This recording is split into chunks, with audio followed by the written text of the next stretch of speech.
diria que está completamente cheia no Porto.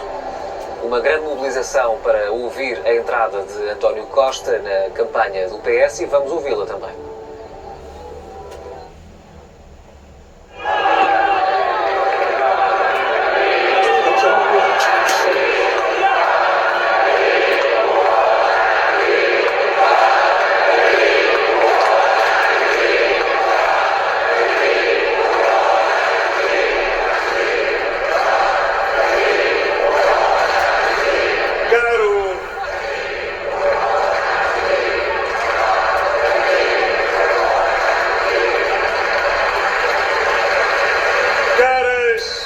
Camaradas, meu caro Pedro Nuno, meu caro Francisco Assis, caras e caros militantes do Partido Socialista, é muito bom ver a energia, a força e a mobilização do Partido Socialista nesta campanha eleitoral.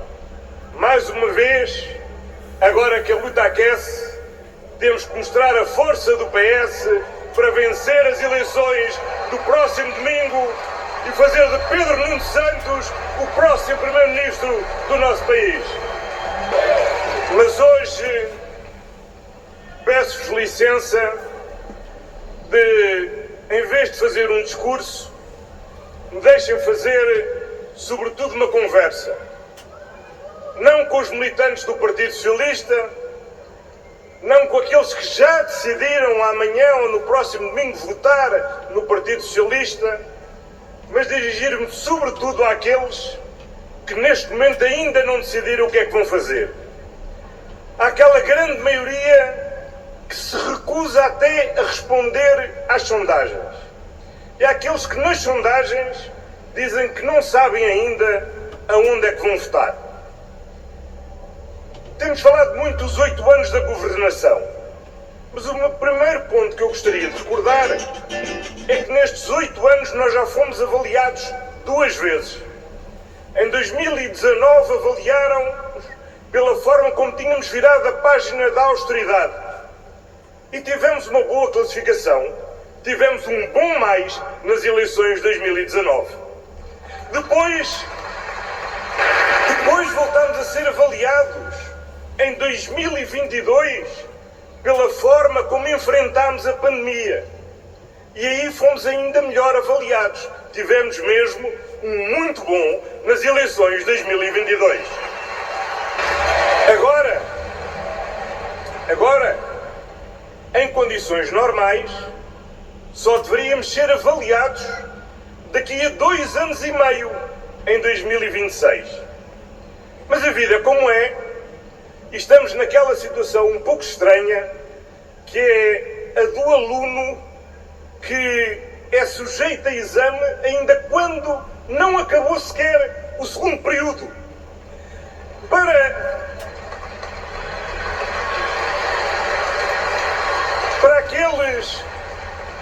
Para aqueles como o nosso secretário-geral são portistas,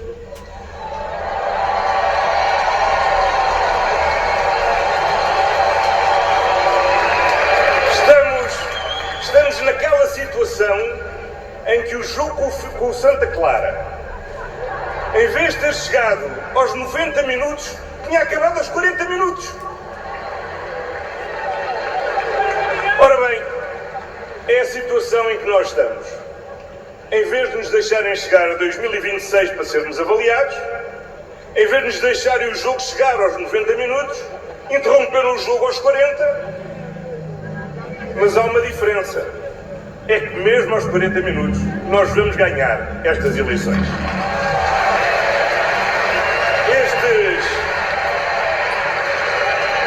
Estes 2 anos foram muito difíceis. E não tenho a menor dúvida sobre isso. Foram 2 anos marcados por um facto absolutamente extraordinário e, no essencial, imprevisto quando votámos no dia 30 de janeiro de 2022. Foi o facto de, em menos de um mês, a Rússia ter invadido a Ucrânia e ter desencadeado uma guerra brutal. Uma guerra brutal que todos os dias nos impressiona nas imagens que recebemos nas televisões, a que soma agora uma guerra desumanitária que Israel vai praticando contra o povo palestiniano em Gaza, mas onde a guerra da Rússia na Ucrânia não teve só efeitos na Ucrânia. Nós tínhamos estado 2 anos com a produção mundial parada por causa do Covid. Não tinha havido produção. À quebra da produção gerada pelo Covid, somou-se uma crise energética fruto da guerra da Rússia contra a Ucrânia. Isto teve por efeito nós temos a maior crise inflacionista que não tínhamos há 30 anos. Grande parte daquelas e daqueles que estão aqui não tinham vivido essa crise inflacionista. Grande parte daquelas e daqueles que estão aqui tinham vivido, mas ainda eram os pais que pagavam as contas dessa inflação. E mesmo aqueles como eu, que no início da vida tinha vivido essa experiência, já não tinha memória do que era viver essa crise inflacionista. E há uma coisa que vos posso garantir. Foi muito difícil governar contra a pandemia. Mas é muitíssimo mais difícil governar perante uma crise de inflação com a brutalidade que aquela que apanhámos em 2022 e no princípio de 2023. Mas a verdade é que ao longo destes 2 anos nós conseguimos ir controlando a inflação e o próprio Banco Central Europeu, que foi respondendo com o aumento brutal das taxas de juros, tem mantido estáveis as taxas de juros e aos primeiros sinais de que as taxas de juros podem vir a cair. Eu agora tenho mais tempo para ler jornais. E como estive fora, não vi os jornais de hoje, mas fui guardando os jornais que encontrei ontem. E ontem, na página 11 do Correio da Manhã, vi que o Instituto Nacional de Estatística calcula que a inflação já tenha ambradado para os 2,1%. Em outubro de 2022, nós tínhamos inflação acima dos 10%. Sim, conseguimos controlar a inflação.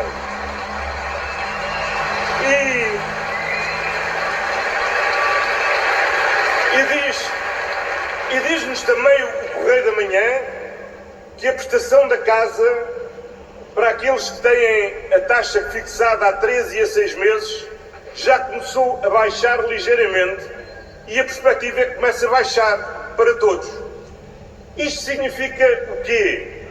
Isto significa que nós conseguimos dobrar os 2 anos mais difíceis que tivemos de viver, fruto da guerra da Rússia contra a Ucrânia e a brutal crise de inflação e de subidas de taxas de juros que tivemos de enfrentar. E por isso eu gostava de perguntar àqueles que ainda não decidiram votar.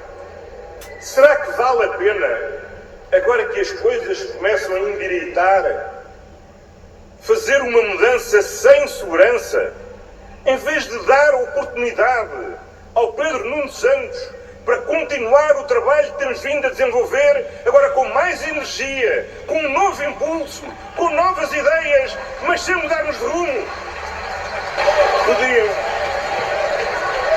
Há quem diga que podíamos ter feito melhor. E eu, apesar de ter sido eu o Primeiro-Ministro, mas sendo mais otimista do que o Primeiro-Ministro, tenho dificuldade em contrariar que é sempre possível fazer melhor. É seguramente sempre possível fazer melhor. Mas há 2 coisas que eu tenho noção. É que a OCDE, quando analisou o impacto da inflação nos 21 Estados-membros da OCDE, que revelaram dados, concluiu que no final de 2023, Portugal era o 3º país onde o rendimento das famílias mais tinha aumentado e só 2 países tinham conseguido fazer melhor do que nós. Mas mais do que nos compararmos com outros países, porque não são os outros países que disputam as eleições connosco, podemos comparar e perguntar: Então e os nossos adversários teriam feito melhor do que nós? Eu podia simplesmente recorrer à memória de como eles geriram outras crises e como nós gerimos esta crise. Mas nem vou fazer isso. Nem vou fazer isso. Porque no momento mais difícil da inflação, no verão e no outono de 2022, o PSD foi a correr, no final de agosto de 2022, apresentar um programa de emergência social, com grandes medidas para responder àquilo que eram as necessidades das famílias portuguesas e das empresas portuguesas. Nós anunciámos no princípio de setembro como tínhamos anunciado. E a diferença é só esta, é que o nosso programa valia mais do dobro do programa apresentado pelo PSD. Eu vou ler para não me enganar. O programa do PSD, segundo eles próprios disseram, custava 1.500 milhões de euros. O programa que nós apresentámos em setembro custou 3.800 milhões de euros, mais do dobro, no apoio às famílias e no apoio às empresas, do que aquilo que eles teriam gasto. Sim, e os nossos apoios não foram anúncios. Os nossos apoios foram os 4 milhões e 600 mil famílias que em outubro de 2022 receberam um apoio extraordinário.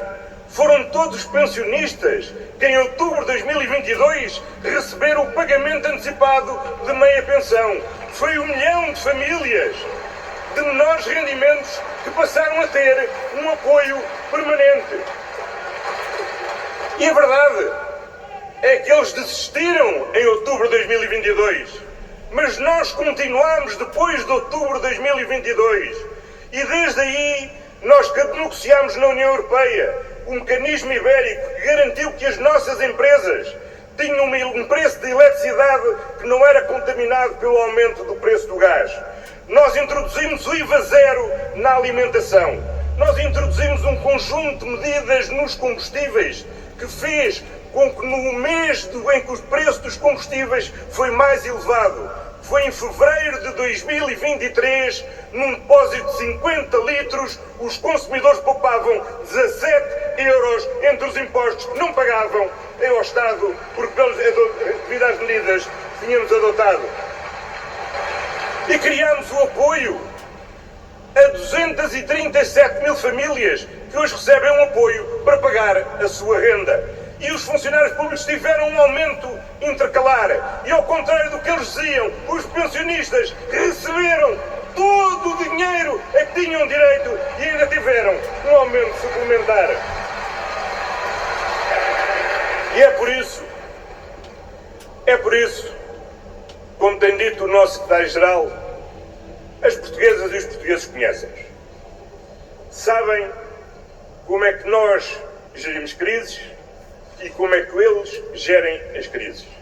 Eles gerem com enormes aumentos de impostos, com cortes nos salários e nas pensões, com os congelamentos das carreiras. Nós fizemos tudo isto, continuando a aumentar salários, continuando a aumentar pensões, descongelando e mantendo descongeladas as carreiras, e mais não fizemos, porque mais não conseguimos fazer. E ainda tivemos margem para lançar novos programas, como as creches gratuitas, e para continuarmos a aumentar o orçamento do Serviço Nacional de Saúde, que nestes 8 anos e ano após ano aumentou 72% ao longo destes 8 anos. E caras e caros camaradas, caras e caros amigos, é também a altura de pormos os pontos nos is, quando eles dizem que fizeram o que tinham a fazer, porque tinham que pôr as contas certas. Porque eu gostava de saber de onde é que eles saíram limpos. Porque a verdade é a seguinte, é que entre 2011 e 2015 a dívida teve sempre a subir. passou de 114% do produto para 131% do produto. Com eles, a dívida teve sempre a aumentar, apesar dos cortes das pensões, dos cortes dos salários e da subida dos impostos. Connosco foi muito diferente. A dívida teve sempre a descer, desde 2016 até 2019. Mas para nós, as finanças públicas sãs não são uma vaca sagrada. São uma ferramenta para fazer o que é necessário, quando é necessário fazer. E por isso, quando a pandemia nos bateu à porta, nós não andámos a contar tostões nem a fazer contas à vida. Gastámos o que foi necessário gastar para salvar vidas, para nos protegermos uns aos outros. E sim, aí o déficit subiu. Sim, aí a dívida subiu até aos 134%. Mas passada a pandemia, nós fizemos o que quem governa bem deve fazer. É voltar a pôr as contas em dia para prevenir o dia da manhã. E sim, apesar de todas as medidas que adotámos, eu diria mesmo, graças às medidas que adotámos, nós conseguimos que o país continuasse a crescer, o emprego continuasse a aumentar, os salários continuassem a subir, as pensões continuassem a subir, as contribuições para a segurança social continuassem a crescer e nós pudemos equilibrar as nossas contas públicas e hoje temos um orçamento equilibrado e temos a dívida abaixo dos 100% do nosso produto interno bruto. Olhem, eles acham que a receita deles estava certa.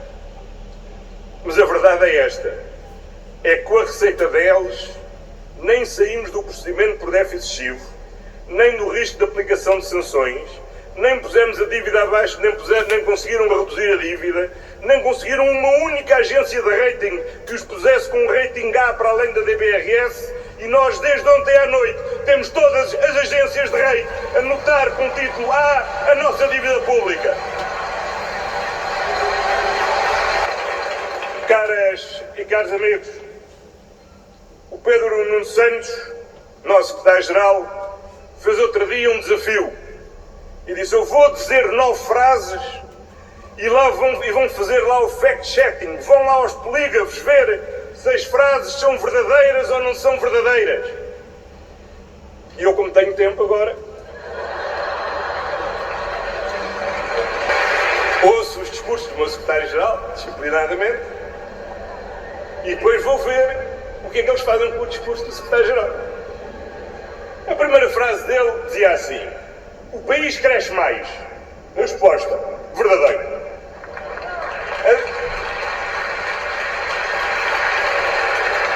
A dívida pública mais baixa. Verdadeiro, mas... bem. O investimento subiu. Verdadeiro. O desemprego está mais baixo. Verdadeiro. Os salários estão mais altos. Verdadeiro. A pobreza está mais baixa. Verdadeiro. As pensões estão mais altas. Verdadeiro. O abandono escolar desceu. Verdadeiro.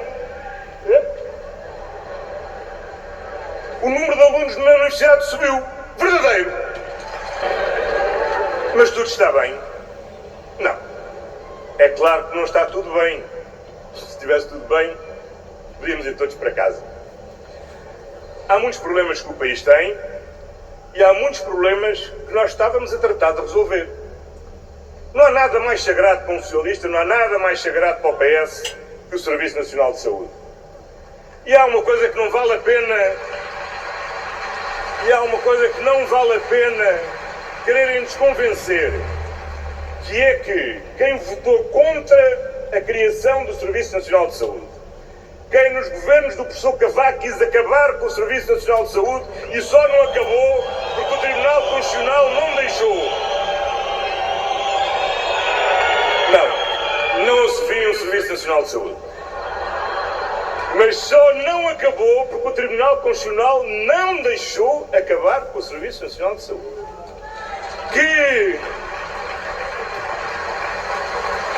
Que em 2019, quando se teve de fazer uma nova lei de bases da saúde, que implicou uma negociação dificílima que o Pedro Nuno Santos bem acompanhou, porque tínhamos de ter uma maioria na Assembleia da República com o Bloco de Esquerda e com o PCP.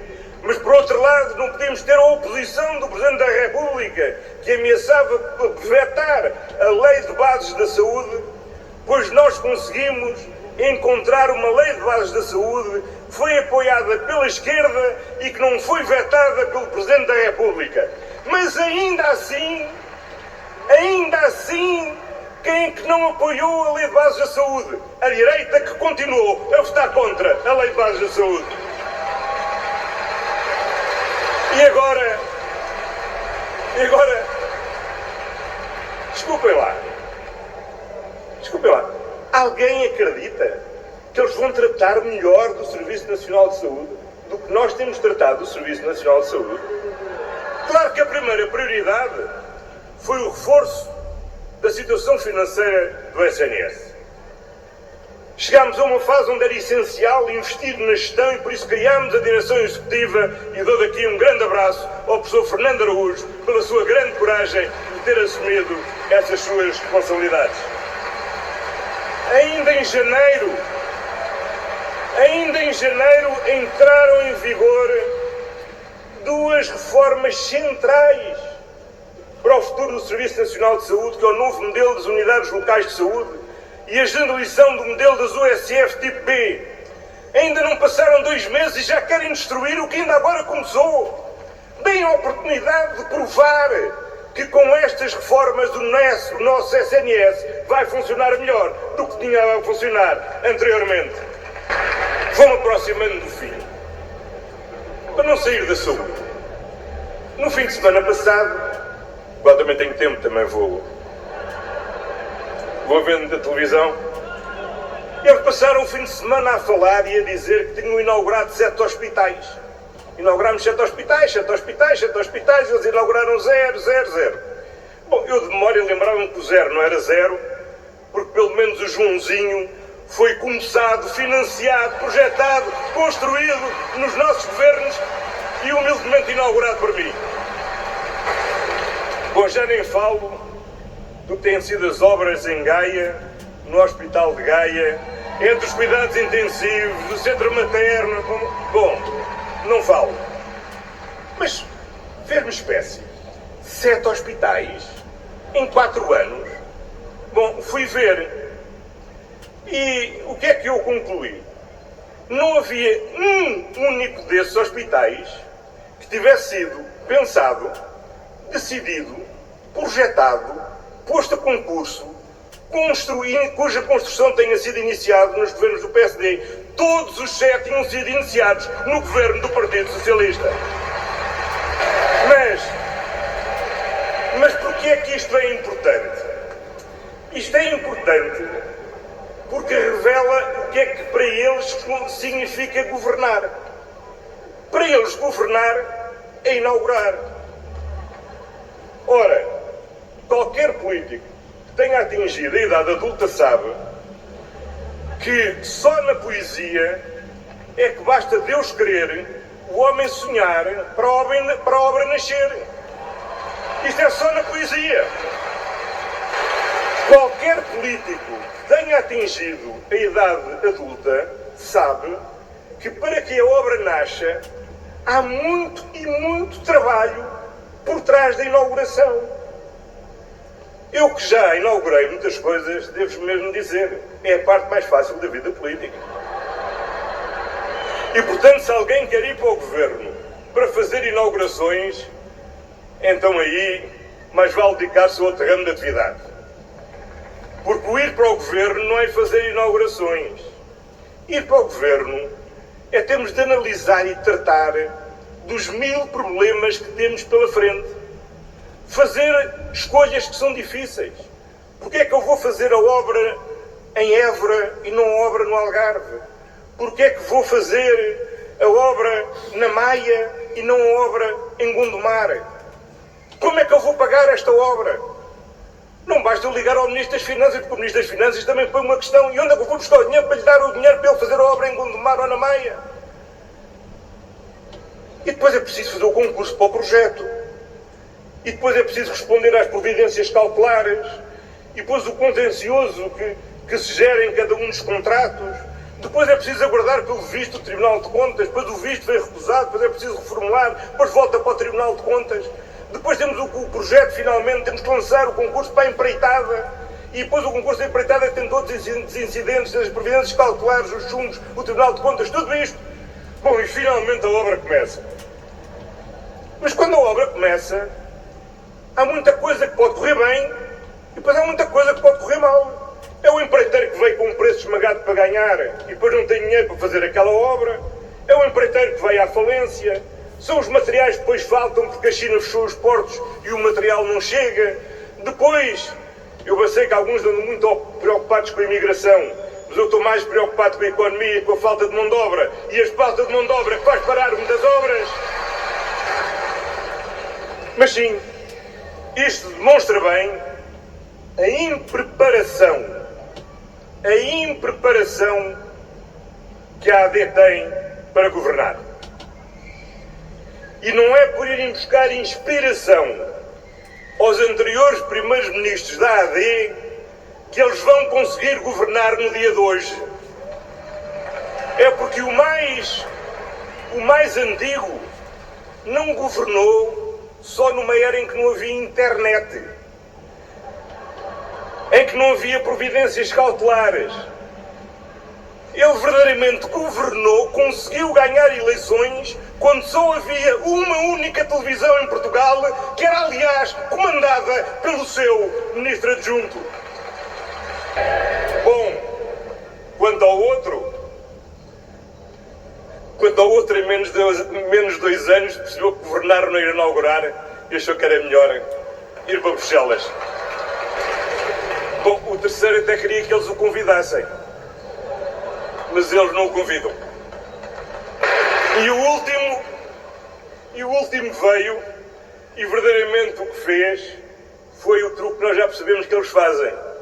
Eles dizem para o Chega sair pela porta, mas depois o Chega entra pela janela, contaminando-os a eles com as ideias que têm sobre os estrangeiros e outras boas ideias que inspiram o Chega. Mas há uma coisa que eu quero deixar todos tranquilos e dizer ao Pedro Nuno: vai ter muita obra para inaugurar. E nesta semana visitou o Hospital Central do Alentejo, está pronto para o ano. Não visitou, mas pode visitar, está quase a acabar também, o Hospital de Sintra. E no seu mandato ainda vai ter a oportunidade de inaugurar pelo menos o Hospital de Seixal, o Hospital Oriental de Lisboa e ainda o Hospital Central do Algarve, que também há de ser feito e há de ser por si inaugurado. E vai ter muita obra para inaugurar do PRR. Porque os jornais agora também descobriram que as grandes obras dispararam 130% graças ao PRR. Há obras, afinal. Aqui no Porto, até ouço a queixa que há obras a mais. Grande metro do Porto. Mas olha, só centros de saúde no PRR, eu só consegui inaugurar 2, tem 124 novos centros de saúde, 374 grandes remodelações de centros de saúde e todos já equipados com o Gabinete de Medicina Dentária para dar corpo ao seu compromisso de introduzir a valência da medicina dentária dentro do Serviço Nacional de Saúde. Pedro Teixeira depois dir-lhe-á o número certo, mas vão aumentar em 78% as camas de residências universitárias para tornar o ensino universitário mais acessível aos alunos deslocados. E das 40 mil lugares em creche que nos comprometemos a abrir até 2026, ainda só abrimos 14 mil. Portanto, ainda tem 26 mil para as fazer e para as poder inaugurar até 2026, se o que é metade do seu mandato. E claro, o que lhe vai dar mais trabalho ainda é mesmo inaugurar as muitas obras que você pensou, projetou e criou condições para poderem ser realizadas. É que se o seu adversário, por alguma razão, ganhasse, também as ia inaugurar. Agora há uma coisa que ele nunca se podia orgulhar, é dizer, esta obra foi minha. Mas os 32.800 fogos que em todo o país estão a ser e vão ser construídos, esses sim são obra sua. Todas as linhas ferroviárias que neste momento estão em obra, do Corredor Sul, a linha da Beira Alta, Cascais, o Algarve, todas essas linhas são obra sua. Os muitos quilómetros que há para fazer no IP3 serão obra sua. E por isso vai ter muita inauguração pela frente. Mas, para não dizerem que eu sou otimista, e antes de acabar, os jornais não dão só boas notícias. Também dão más notícias e descobri aqui um novo problema que o meu amigo vai ter. É que, veja bem, a partir de 2026 haverá excesso de médicos de família. É um problema grave que vai ter pela frente para resolver em 2026. Excesso de médicos de família em 2026. Caras e caros camaradas, caras e caros amigos, o tempo é um tempo sério, é um tempo decisivo. Nós sentimos relativamente bem e seguros nesta nossa ilha, no extremo ocidental da Europa, mas a verdade é que o mundo que nos rodeia é um mundo onde as ameaças são muitas. As ameaças são do ditador como Putin, que não hesita em assassinar na prisão os seus adversários políticos e em prosseguir uma guerra na Ucrânia. Os riscos são o regresso do Sr. Trump à Casa Branca, são os riscos de algumas grandes economias europeias estarem em recessão, de outras grandes economias europeias terem de se confrontar nos próximos anos em fazer um esforço de pôr as suas contas certas. Tudo isto vai ter uma enorme exigência para o nosso país e para a nossa governação. E por isso, com toda a franqueza, não é a altura de arriscarmos com experiências, nem na repetição de soluções que já demonstraram que não funcionam, nem com experiências com quem não tem experiência. E é por isso muito bom que o Partido Socialista esteja aqui todo, na sua pluralidade, mas também naquilo que é a garantia de confiança que conjuntamente todos emprestamos ao povo português, que este é o PS que desde Mário Soares nunca deixou de ser aquilo que era e que nunca, em circunstância alguma em que o país ou os portugueses enfrentaram dificuldades, deixámos de estar ao seu lado. E que mais uma vez temos a apresentar ao país aquele que escolhemos para nosso líder e que é um político com experiência, que já teve de decidir, que já teve de fazer escolhas, que sabe que não pode prometer aquilo que lhe possa passar na alma, porque sabe que cada promessa tem um custo e que esse custo vai ser cobrado um dia. E neste momento da nossa vida, do nosso país e do mundo em que estamos, aquilo que nós precisamos é de dar outra vez a confiança ao Partido Socialista e fazer de Pedro Nuno Santos o nosso próximo Primeiro-Ministro para os próximos 4 anos. Viva o PS! Viva Portugal!